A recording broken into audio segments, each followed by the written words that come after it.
കാലിക്കറ്റ് സർവകലാശാല സെനറ്റ് യോഗത്തിൽ കയ്യാങ്കളി. ഡൈസിൽ കയറി വൈസ് ചാൻസലറെ കയ്യേറ്റം ചെയ്യാൻ ശ്രമം ഉണ്ടായി.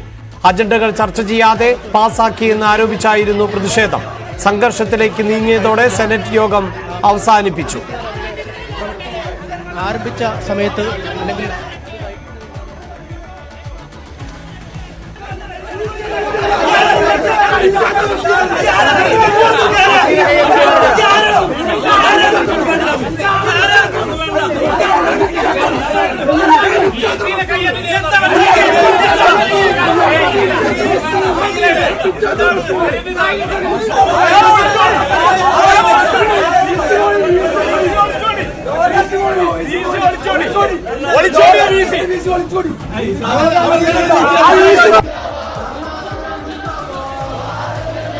നേരത്തെ സർവകലാശാലയിൽ ഗവർണർ നാമനിർദ്ദേശം ചെയ്ത BJP അംഗങ്ങൾ ഹാളിൽ കയറുന്നത് SFI പ്രവർത്തകർ തടഞ്ഞു.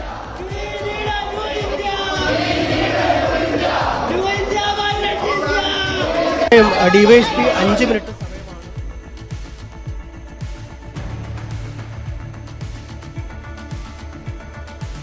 ഇതോടെ പത്മശ്രീ ജേതാവ് ബാലൻ പുതേരി അടക്കം പുറത്തുനിന്നു.